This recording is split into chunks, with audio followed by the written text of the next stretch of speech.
পূর্ণ সাহিত্য শাসন চাই। UPDF, United People's Democratic Front, এরা চায়। কিন্তু এই 27 বছরে আপনারা দেখিয়ে দেন পূর্ণ সাহিত্য শাসনের কোন অংশটা তারা সরকার থেকে পেয়েছে। এই 27 বছরে কোনো কিছু অর্জন হয়েছে তাদের?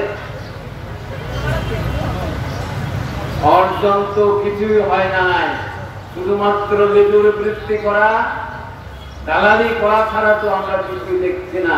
চাঁদাবাজি করা, এই বাইরে তো আমরা কিছু দেখছি না। বাধা সৃষ্টি করা, চুক্তি যাতে বাস্তবায়ন না হয়। চুক্তি বাস্তবায়ন না হলে কার লাভ হবে?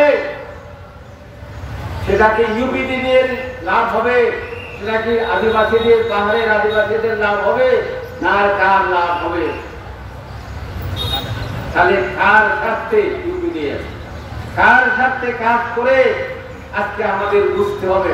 আমাদের মিত্রকে, আমাদের শত্রুকে আপনারা খেয়াল করুন।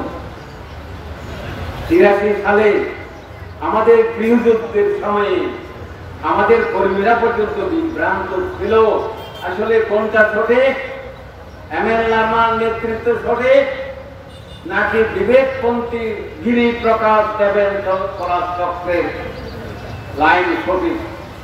পরে প্রমাণিত হয়েছে ওরা আসলে বেঠিক, ওরা সংগ্রাম বিমুখ, ওরা পরনির্ভরশীল,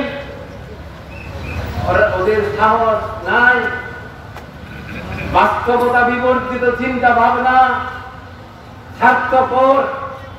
এই জন্য ওরা সেভাবে ষড়যন্ত্র করেছে। আজকে আমাদের পরিষ্কার ভাবে বন্ধুরা, আপনারা এখান থেকে ফিরে গিয়ে ভালোভাবে জনগণের সাথে, আপামর ছাত্র, যুব, বয়স্ক সবাইয়ের সাথে দয়া করে আলাপ আলোচনা করুন।